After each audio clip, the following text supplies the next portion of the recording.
ত্রয়োদশ জাতীয় সংসদ নির্বাচনে প্রার্থীদের মনোনয়নপত্র জমা দেওয়ার শেষ দিনে ঢাকা বিভাগীয় কমিশনার কার্যালয়ে ভিড় করেছেন প্রার্থীরা। এছাড়া ঢাকা মহানগরীর ১৩টি আসনের প্রার্থীরা মনোনয়ন ফর্ম জমা দেবেন। বিকেল ৫টা পর্যন্ত মনোনয়নপত্র সংগ্রহ ও জমা দেওয়া যাবে। সকালে বিএনপির ভারপ্রাপ্ত চেয়ারম্যান তারেক রহমানের পক্ষ থেকে ঢাকা ১৭ আসনের মনোনয়ন ফর্ম জমা দেয় বিএনপির একটি প্রতিনিধি দল। এছাড়া জামায়াতের প্রার্থীরাও মনোনয়ন ফর্ম জমা দিয়েছেন। নির্বাচন কমিশন সূত্র জানায়, সাধারণত শেষ দিনেই সবচেয়ে বেশি মনোনয়নপত্র জমা পড়ে। এবারও প্রার্থীরা শেষ দিনকে গুরুত্ব দিচ্ছেন বলে পরিসংখ্যানেই তা স্পষ্ট। মনোনয়ন জমার সময় প্রার্থী, প্রস্তাবক ও সমর্থক সহ ৫ জনের বেশি উপস্থিত থাকতে পারবেন না। ঢাকা ১৭ আসনে তারেক রহমানের পক্ষে মনোনয়ন জমা দিয়েছেন বিএনপির একটি প্রতিনিধি দল। রাজধানীর সেগুনবাগিচায় ঢাকা বিভাগীয় কমিশনারের কার্যালয় থেকে এ নিয়ে বিস্তারিত জানাতে আমাদের সাথে যুক্ত হচ্ছেন সহকর্মী ফরাদুজ্জামান। ফরাদ, আমরা জেনেছি তারেক রহমানের পক্ষ থেকে মনোনয়ন ফর্ম জমা দেওয়া হয়েছে। শেষ দিনে মনোনয়ন ফর্ম সংগ্রহ ও জমা দেওয়ার তৎপরতা নিয়ে বিস্তারিত জানাবেন। জানেন যে আজকে কিন্তু গত ১২ ডিসেম্বর যে তফসিল ঘোষণা করা হয়েছিল সেই হিসেবে আজকে বিকেল ৫টা পর্যন্ত মনোনয়ন সংগ্রহ এবং জমা দেওয়ার শেষ দিন।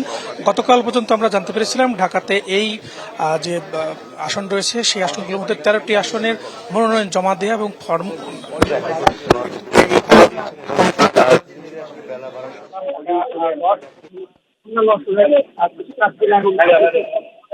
আজকে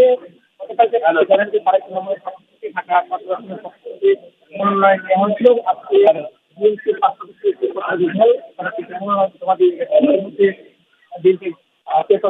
সদস্য আব্দুল সালাম, ঢাকা উত্তর হাওড়ার আমিনুল ইসলাম ও পার্শ্ববর্তী এবং আজকে বিভিন্ন প্রার্থীরা যেহেতু আজকে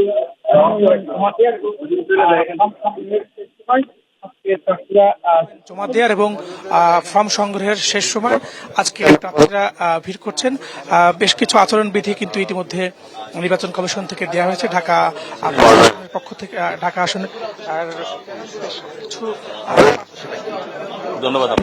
কিন্তু আমরা দেখতে পেয়েছি নতুন এবং ফিরে আসা গ্রাহকদের জন্য নগদে চলছে ক্যাশব্যাক সহ প্রতিদিন হাজারো উপহার জেতার সুযোগ। হবে আশা আর ফেরা, সারপ্রাইজ সেরা। আগামী ফেব্রুয়ারি মাসে যে নির্বাচন, সেই নির্বাচন আমরা মনে করি ডক্টর ইউনূস অবশ্যই সফলভাবে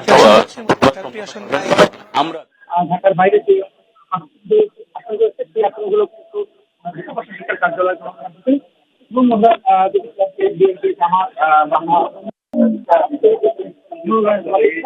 এখন পর্যন্ত